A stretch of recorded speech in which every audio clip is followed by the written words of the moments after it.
Thanks for tuning in to the Prime Bookseller Podcast, the bi-weekly podcast discussing all things Amazon bookselling.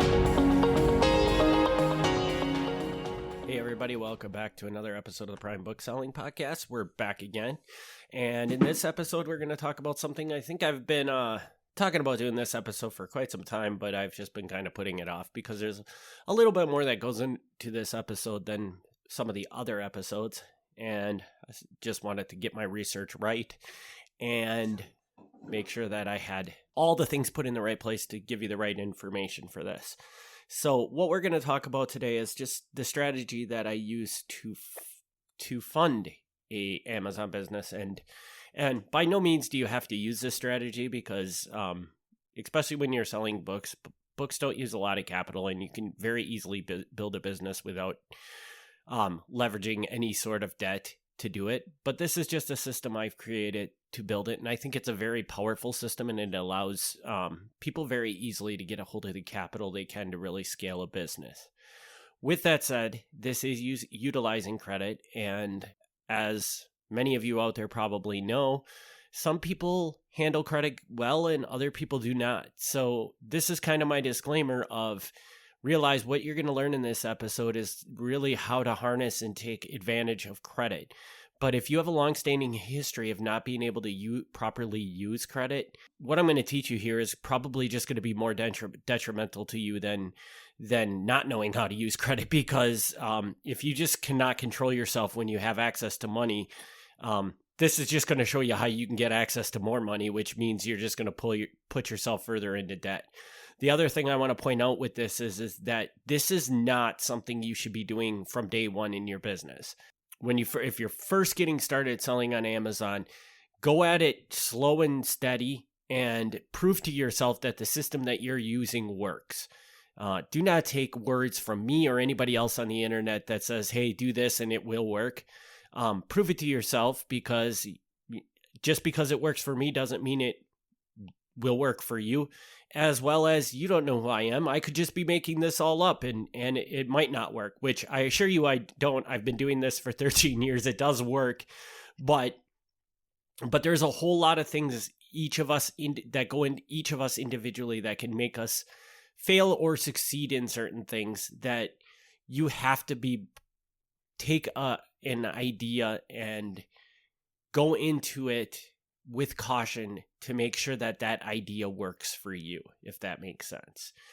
So what we're going to talk about today is how you can utilize interest-free credit cards to basically build yourself a revolving line of credit that you can use to make inventory purchases. Now, this may sound really scary because, again, it's credit cards, and credit cards are scary, and lots of people get themselves in trouble with credit cards. But there is one thing that I've learned, and that is that if you understand the way the credit system works, the credit system can be the biggest asset you have as a business owner. And I'm going to give you a basic breakdown of the credit system so you can kind of understand what you need to be thinking about as you're doing this. And in theory, if you do this correctly, you, in theory, should never really get yourself in too deep of trouble with credit. Again, depending on the person you are, if you're a person that is going to see a system like this and is just going to start going out and opening massive amounts of credit lines and spending all that money, you are going to get yourself into trouble, because that's just not a good idea. But if you take this slowly but surely and make sure that you're doing it in a cautious way, that if for whatever reason something blows up and you're stuck with a bunch of credit card debt, as long as you have a system in the back of your mind of how, in the inevitable that happens, this is what I'm going to do to get myself out of the jam, this can be the biggest asset to your business. So the first thing I recommend with anybody that does this is to go and get yourself an account with Credit Karma. And Credit Karma is just a website that basically you sign up for, and they monitor your credit score for you. So you can log in at any time and see what your credit score is. some people, if you read on the internet, look up Credit Karma, people will say that Credit Karma is garbage because their credit score is not actually the true credit score that credit card companies use, blah, blah, blah, blah, blah, blah. And for the most part, I'm not saying that that's not true.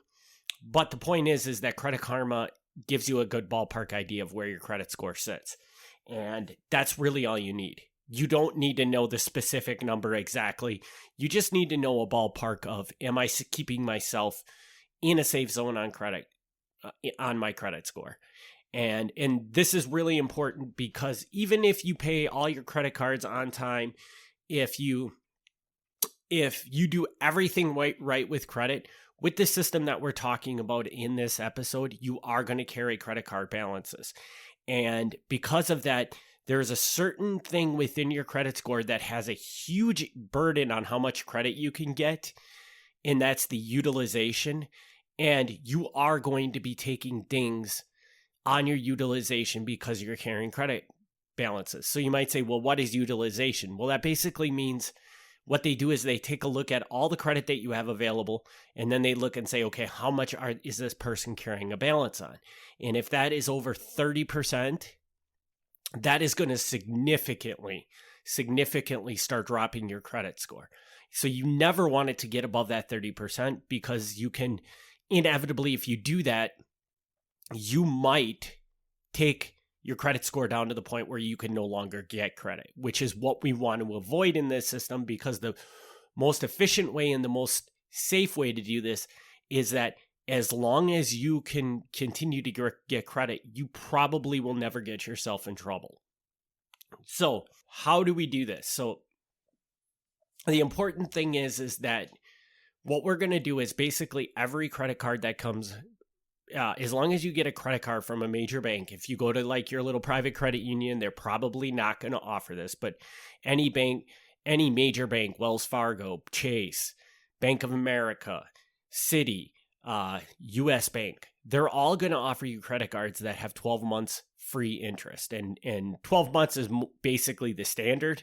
It can go anywhere. I've seen 15, 18 months, whatever they offer, you can get interest-free credit for that duration.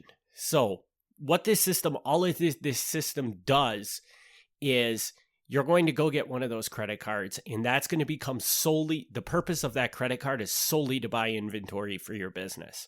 So you get this credit card, you now have a $5,000 credit line of, or whatever the credit card company gives you. I use $5,000 because I find that most, when you're a new customer to a credit card company, most credit card companies give you around $5,000.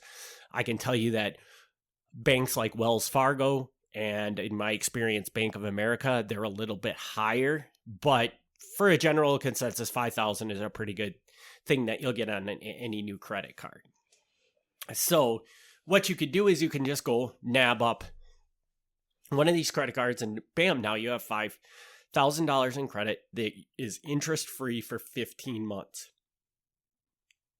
Now, keep in mind, it's interest-free for 15 months, but you still do have to make the minimum payment on that credit card. So, which is really not that big of a deal, because if you run up a $5,000 bill on that credit card, your minimum payment's going to be probably $50 to $80 a month. So if you're using this credit line the way you're supposed to and buying only inventory with it, there should be no reason why. If you spend $5,000 on inventory for your Amazon store and you don't make $80 in a month back from Amazon, you have a serious problem with your sourcing method, because that should never happen. So, and that's why I say, before you jump into this, if you're a newer seller, prove that your system works before you go and blow $5,000 on inventory using a system that does not work. So, okay, so we're going to get a $5,000 credit card, and we're going to go out and make inventory purchases for all $5,000, right? Wrong. Because what's going to happen now, let's just say you only have one credit card. That credit card has a $5,000 balance. If you charge all $5,000 on that credit card, I mentioned earlier that an important aspect of this is the utilization of your credit score. So if you have $5,000 in open credit and you use all $5,000 of it, your utilization is going to be at 100%. And if your utilization is at 100%, no bank is going to give you another credit card until you bring that utilization down. It does not matter if you make your payments on time. It does not matter anything. If you're the perfect credit angel, if you have that kind of utilization, they are never going to give you any more credit. So this is kind of a game where, okay, I take out, let's just say I'm starting fresh new, have no credit cards on my credit score at all. And I take out that first $5,000 credit score. I should only use 30% of that $5,000 to make sure that my utilization stays under 30%. And once I use up that 30%, then what I can do is go back, get another interest-free credit card. Now I have $10,000. Do the math. What's 30% of $10,000? If I'm good at math, that's $3,000. So now you have $3,000 available to you. And you can just continue to accrue these credit cards within a manageable level. Again, remember that this is credit and someday you do have to pay it back. And so don't get in your head that, well, I'm just going to go get $100,000 worth of credit scores, which I will tell you right now, if you try to do that anyways, they probably will at some point in time just stop you from allowing you to get more credit cards, because if you go apply for 10 credit cards at one time, more than likely once they see that, they're going to stop giving you credit again, because they see that as a high risk thing. You're going after way too much credit. So the important thing of this is that it's got to kind of be a slow burn. Like what I recommend is, if you're relatively new, don't have a lot of credit scores, I'd almost recommend trying to go after, if you can get away with doing it, do this where you get a new credit card every 6 months. And now I fully understand that's going to take a long time to build up to, like at let's just say every 6 months, you're getting another $5,000. You're right. You're not going to build up to a really sustainable level of credit in a short term.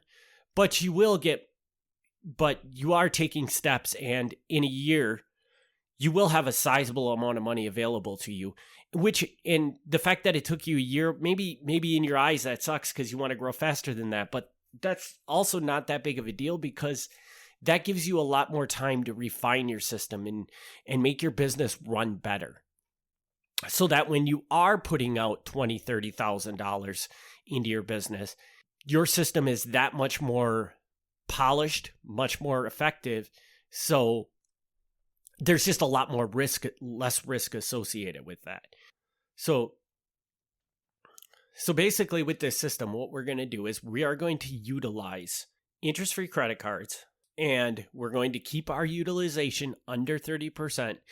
Keeping your utilization under 30% is probably the most important piece of this, on top of just being intelligent and not getting greedy with this. Do not try to open like 10 credit cards at one time to get a jump start on this, because that's I can't tell you what's going to happen to your credit score when you do that. Somebody that has played with credit scores a lot more than I have probably can. I've never done that to see what happens, but I just imagine that that's going to go as a huge red mark on your credit score, which is just going to slow down this process in the end. But if you do it slow over time, and I say 6 months, every 6 months get a new card, you can probably be a little more aggressive than that. I'm just telling you, 6 months, you're safe. Anything less than that, kind of go into it with caution, because I know that the amount of inquiries that go onto your credit score is not a huge hit on your credit score, but it is still a hit on your credit score. So you just kind of want to be cautious with things like that, because look at the credit system as a game, and you just have to be really careful when you play that game to make sure that you keep that score right where it needs to be. And if anybody's not aware, my experience, if you can keep your credit score above a 700, you'll never really have problems getting credit. And some people might ask, well, how much credit can you get before they're just going to shut you down? And I've actually researched this, and I can tell you that based on the way I understand the credit score working, and a lot of people on the internet saying the same thing, that inevitably the only thing that will ever stop you from being able to get more credit if you maintain a good credit score is just that you might run out of credit card companies that are willing to give you more credit cards, because credit card companies all look at your credit score when they run you for a credit card, but they also look at how much money they've given you already in credit. And if they have already given you a ton of money, they might just say, no, we're not going to give you any more. So, but the point is that you have a lot of room to grow here. And as you can imagine, if you do this 2-3 years over time, you're going to have a huge amount of credit line available to you. Now, one of the important things to realize is that after these introductory periods of credit, of that interest-free credit, then obviously these credit cards switch to standard credit cards, and they have ridiculously high interest rates in the 25 to 30% range, depending on, what the credit card is, blah, blah, blah. But even so, what happens to a credit card when the interest-free runs out? Well, you can look at it as, well, now that card is useless to me, but it really isn't. Because what happens is, even though, so let's just say I take out a $5,000 credit card and I pay off that balance within that 15 months interest-free period, so I never pay any interest on that card. Now that card doesn't have interest-free anymore. What happens? Well, you can just shut it off, let it sit there on your credit limit, and now, even though you're not using it, it's still putting $5,000 on your available credit, which is raising your utilization up. So you have $5,000 in credit that you're using 0% of. So now you get another credit card. Normally that credit card, it's $5,000.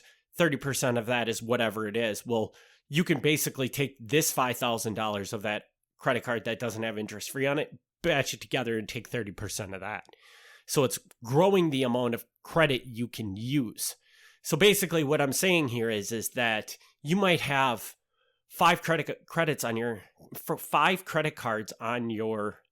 over here that don't have interest free anymore.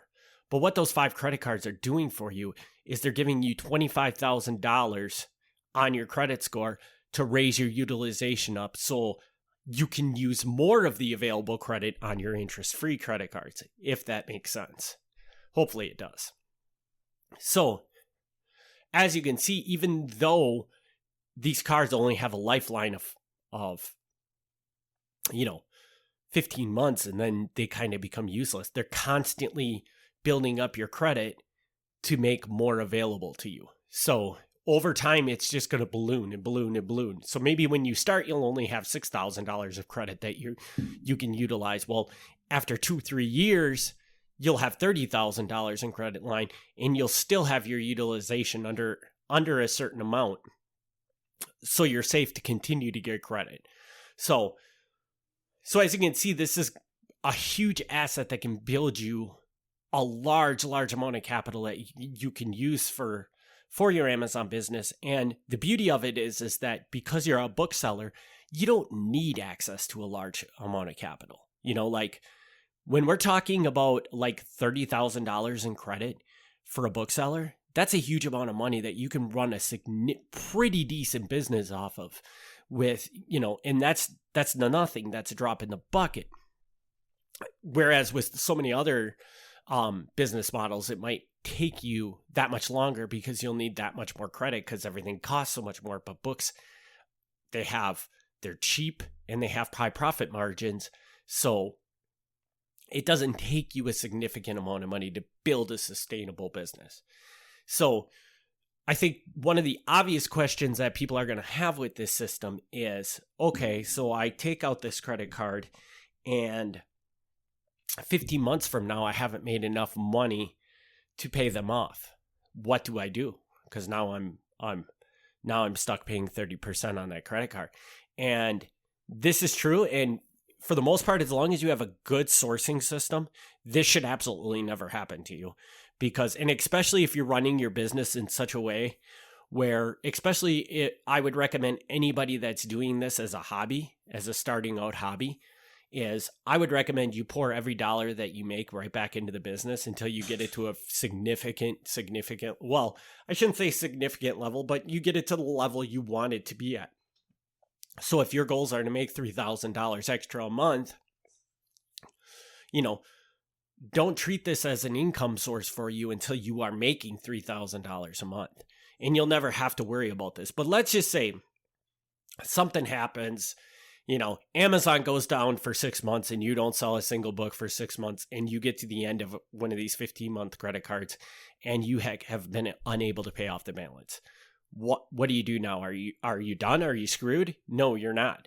Because now what you can do is either existing credit cards that you have or new credit cards will almost always have a balance transfer option. And what that means is that for a small fee, you can take that balance off of that credit card, transfer it to a different credit card company, and put it on their credit card. You'll pay like 5% or something, 3 to 5% generally to do this. But then once it's transferred to that new credit card, as long as you have either a promotion where you have 12 months interest free, which happens all the time with credit cards, or it's a brand new credit card and they also have a promotion for 12 to 15 months free of interest, for a small 5% fee, you can transfer that balance over to another credit card and now have another 15 months to pay that off. So as you can see, as long as you do this intelligently, and as long as you keep that credit score in a safe place, this system is almost foolproof. It's just about understanding the way the credit system works and not overdoing it. And this is the big key. This is the problem that most people run into with credit, is because they see the power of credit and they overuse it. And generally, a lot of us, that this isn't something that is really our fault, because the banks are willing to give us this money. So we think, oh, well, we're going to use it. But the problem is that on the back end, we ourselves don't understand the way the credit system works. So we hit a point and then we look and we say, well, why can't I get any more credit? I've paid all my credit cards off. I'm paying all the minimum payments. I'm doing this, I'm doing that. Why is my credit score in the toilet? And it's because you don't understand this utilization component of it. And you can be the greatest credit customer in the world, but if your utilization is too high, they're just going to shut you down. So this is a game, and it takes understanding the right way to utilize that game to make it the most powerful. And the best way to do that is a slow burn over time, keeping that utilization low and just continuing to grow and grow and grow this. And really, in theory, if you're an ambitious person, you can grow this as big as you want using this system. Personally, I don't think, first of all, I think with just about any Amazon book business, there's just going to become a point where there's going to be more money coming in than you'll ever need, that you'll need to stop utilizing credit. But either way, that option is always available to you. And it's a resource that you can use. But again, I want to reinforce that this is credit, and look around you. There are very good chances that somebody that maybe you don't even realize it, but there are somebody has gone bankrupt. And 90% of the time, there's two main things that make people go bankrupt is medical bills and credit cards. So realize that while this is a huge opportunity for you to take your business to the next level, that keep in mind that at the same time, this is also one of these things that people get wrapped up in, make a lot of mistakes, and really screw things up for themselves. So if you're going to try this system, I highly recommend it to anybody, because I think it's a game changer for your business. And it is not something you will hear about on any other podcast, but it's a game changer, but it's also a game changer with risks. And you have to really, really sit down and understand what you're doing before you do this. and just understand the risks inquired with it. Because probably, let's just say 10 of you out there try this system. There's a good chance that 7 of you will fail and 3 of you will thrive. And that's just the way it is.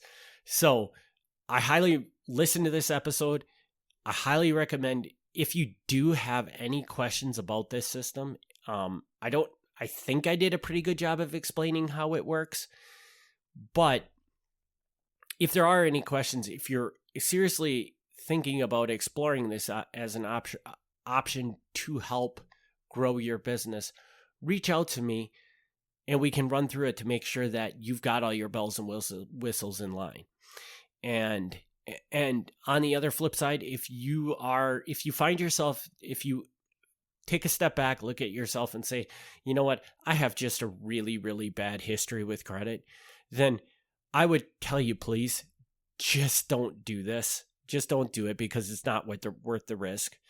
But if you've been good with credit, all it matters is signing up for that Credit Karma account, taking a look at it, understanding the way your credit score works, and just proceed with it with a lot of caution. You know, don't be aggressive with this strategy. Baby step into it. Make sure you truly, truly understand how the credit system works and how to keep your credit score growing and growing and growing. And it could be one of the biggest game changers for your business. At least I have found that it is one of the biggest game changers for my business. But again, it's all about approaching it in the right way, not doing it wrong, keeping that credit score happy. And that's why I encourage it, let everybody, if you're going to do this, get Credit Karma, because it's constantly monitoring your credit score, so you know exactly when you've done something that's going to cause it to drop. You can even watch every time you get a credit card, you can see how much that credit drop affects your score. And you will find out that using the 6-month strategy, you'll get a temporary blip in your credit score. When you get a new credit card, it'll drop like 6 points, but then it'll come right back up within the next 3 months. So, and you'll just really, as you start monitoring this and start seeing this, you'll start to learn that just how powerful of a strategy this can be. And personally, the reason why credit card companies make this option available is because so many people screw up. So if you're one of those people that can do this and not screw up, the credit card companies are giving you a huge opportunity to make a lot of money off of them, which they don't really care, because, I mean, if you know how banks work, they don't really have the money anyway. So, but that's a whole nother story. But the point is that, you know, I hear people say all the time that the government just prints off money and they have all this capital that's just available for them out of thin air. Well, this is your way to get that same advantage. You just have to utilize it right, or it'll blow up in your face and you won't have that asset anymore. So, I'm happy to sit down and talk to anybody about this strategy that's thinking about it. Just know that if you reach out to me and you don't, and you tell me, oh, I'm just getting started, blah, blah, blah, I'm going to flat out tell you to not even think about this right now. This is not your first month project of your business. You know, I recommend that you take 6 months to figure out the business first. Feel comfortable with where you are, because I don't want you to listen to a bunch of my podcasts about how I sell on Amazon, then go out and try to do it for yourself, fail, and then come back to me and say, well, I used your credit card system and now I'm $15,000 in debt and I have nothing to show for it. Because I'm going to be honest with you, that's on you. That's not on me. Because just because I tell you that it works for me doesn't mean it's going to work for you. So you need to test that system before you go and spend a bunch of money on it. So I think with that, I'm going to wrap this episode up. There is a lot more to this credit system, but at this point, I am expanding that credit system a little bit more to see the capabilities of it, but that's kind of in the infancy right now. So I want to make sure that what I think is going to work is going to work. So we may touch back on this subject again, but please, if you're thinking about employing this system, I would recommend just reach out to me just to sit down, walk through you on how you're going to do it, just to make sure if I see any red flags or anything that you're missing in your understanding of this. This is a single podcast, and it's very hard to truly lay out everything perfectly for you. So it's better to have just an eye look at it and say, okay, well, I might not have explained this quite right, or you may not have understood the way I explained it. And so let's change this one thing up. But I'm going to give you the 10-second recap of this. All you want to do in this system is, if you sign up, start by signing up for Credit Karma. I don't know if I mentioned this before, but they actually feed you credit card offers as well. That's another part of the beauty of Credit Karma, is that you can just go in there and see, and they'll tell you what all the interest-free terms are. They even have a section that you can click on and say, I want to see good interest-free credit cards. Start there. Start applying for credit cards. I recommend, if you can do it every 6 months, if you want to kind of rush it, maybe do it every 3 months so you get 4 credit cards a year. I think if you do 3 months, you'll be fine. You can probably even be a little more aggressive than that. But my thing I would advise you against is don't just go out there and try to apply for 10 credit cards at once. So once you've done that, start using. Be very diligent about understanding when the interest-free runs out on those credit cards, because the credit card company is not going to do anything to help you in that. I think by law, they have to have the expiration date on your statement, but I've actually seen a couple credit cards that don't do that. So make sure you understand when your credit scores are when the interest free is going to run out, and so you can make sure that you get them paid off. If by some chance you do not get them paid off, you can do a balance transfer, but you want to have that transfer done before that interest free runs out, just to avoid any interest being paid on it. When you do a balance transfer, there is going to be a fee for that. That fee, some people might say it's terrible, but you have an option where if you have $2,000 left on a credit card, you can pay a 5% fee to get another 15 months of free interest on it, or you can just continue to pay it off with interest, which is about 30% a year. So I think in most situations, most people would much rather have 5% than 30%. So, and it goes even beyond that, because that 30% is compounding, whereas the fee that you pay to do a balance transfer is simple. So that makes it even cheaper. And we won't go into that, but just realize that you just want to do a balance transfer. I know there's a fee, but just do it, because it's going to be a lot cheaper than the alternative. And on top of that, the best is just to pay it off.